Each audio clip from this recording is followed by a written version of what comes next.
Assalamualaikum warahmatullahi wabarakatuh teman-teman. Nah teman-teman, kita hari ini bakalan mukbang makan banyak. Nah di sini kita ada nasi kebuli nih katanya. Kemudian ada mie, ada ikan hati, telur, acar, dan molen. Kita bakalan makan banyak hari ini.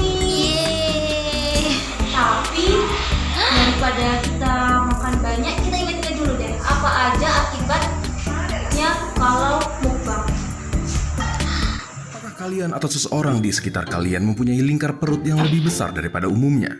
Jika mereka mempunyai masalah kolesterol, hipertensi, dan diabetes, maka besar kemungkinan mereka adalah penderita sindrom metabolik.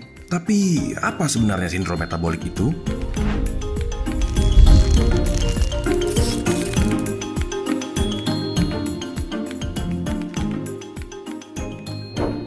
Sindrom metabolik adalah berbagai komponen faktor risiko yang terdiri dari hipertensi, gangguan toleransi glukosa yang menyebabkan gula darah puasa tinggi, dislipidemia yang berarti adanya deposisi lemak abnormal berupa jumlah trigliserida dan HDL dengan jumlah yang tidak sewajarnya, dan obesitas sentral yang berarti penimbunan lemak di daerah abdomen atau perut. Mereka yang mempunyai hal-hal tersebut mempunyai konsekuensi klinik yang serius berupa penyakit kardiovaskuler, diabetes mellitus tipe 2, dan lain-lainnya.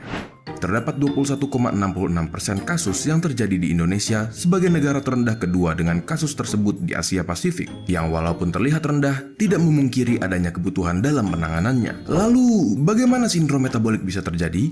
Pada dasarnya, semua dimulai bukan saat negara api menyerang, tetapi saat obesitas sentral dan resistensi insulin, yang merupakan dasar dari sindrom metabolik, saling berkaitan satu sama lain. Menumpuknya lemak menyebabkan asam lemak bebas meningkat dan mencegah pengeluaran insulin oleh pankreas pada keadaan gula darah tinggi. Asam lemak bebas juga mencegah insulin menghentikan hati kita menghasilkan glukosa dan mencegah pasukan glukosa ke otot. Dari sini, terjadilah resistensi insulin. Sel lemak yang juga menghasilkan beberapa protein yang bertugas memberi sinyal yang dinamakan sitokin dengan nama TNF-alfa, interleukin 6, dan resistin yang dapat mencetuskan terjadinya resistensi insulin karena adanya efek proinflamasi. Contohnya, TNF-alfa akan menyebabkan penurunan glucose transporter type 4 yang berfungsi sebagai transporter glukosa sehingga glukosa tidak bisa dibawa dari darah menuju sel. TNF-alfa pun akan meningkatkan hormon lipase yang akan menyebabkan asam lemak bebas meningkat. Perlu diingat juga bahwa dengan adanya resistensi insulin, glukosa tidak bisa digunakan sebagai sumber tenaga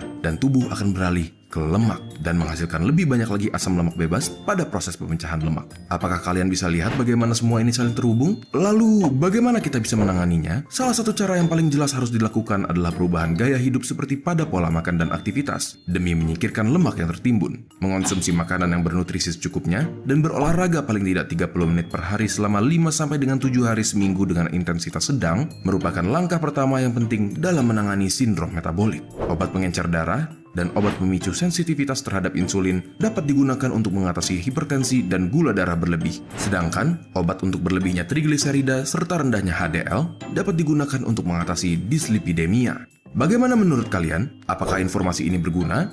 Bagikan video ini ke teman-teman kalian agar mereka dapat lebih waspada dan jangan lupa subscribe untuk mendukung. Kalian bisa cek video-video kecil lainnya di Neon. Jangan lupa like, comment, and subscribe. Seperti itu teman, daripada nih kita makan terlalu banyak kemudian kita sakit, lebih baik kita makan bersama keluarga ya. Hai anak Adam, pakailah pakaian kalian yang indah di setiap memasuki masjid. Makan dan minumlah dan janganlah berlebih-lebihan. Sungguhnya Allah tidak menyukai orang yang berlebih-lebihan.